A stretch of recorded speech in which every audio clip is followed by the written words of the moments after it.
राधा कुंड में एक महात्मा रहते थे। वो राधा कुंड की सफाई करते थे। जैसे कोई थूक दिया, कोई दोना पत्तल फेंक दिया या कुछ, पूरी झाड़ू लगाते थे, भिक्षा मांग के पाते थे, रात दिन भजन करते थे। एक दिन उनके सामने एक काला पुरुष प्रकट हुआ और कहा, मुझे स्वीकार करो। तो उनका, तुम कौन हो? तो उनका, तुम्हारा प्रारब्ध नियति। क्या?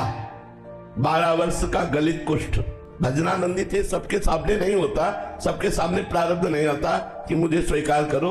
वो तो अपने आप रौंद देता है। ये तो भजनानंदी महापुरुष थे, तेजस्वी महापुरुष थे।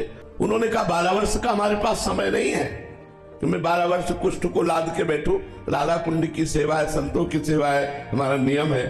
दूसरे दिन फिर प्रारब्ध आया। कहा, बाबा स्वीकार तो करना पड़ेगा। हम रात दिन लगा करके उसे 6 वर्ष में कर देते हैं। उनका 6 वर्ष भी हमारे टाइम नहीं। आखिरी में 1 महीना कहा। बोले, हमारे पास 1 महीना भी टाइम नहीं।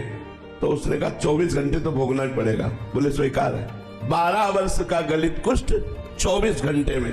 कहा, मैं 12 वर्ष का कष्ट 24 घंटे में दूंगा। कोई औषधि नहीं, कोई सेवक नहीं। उनका शर्त स्वीकार है। और एक कोठरी में बैठ गए और शिष्यों से कहा, कोई भी अब दरवाजा खटखटाना नहीं, मैं चाहे जितना चिल्लाऊं, कोई औषधि नहीं, कोई हमें डिस्टर्ब मत करना। 24 घंटे बाद हम निकलेंगे। जे भी कहा आ जाओ, तो पूरा शरीर सड़ गया।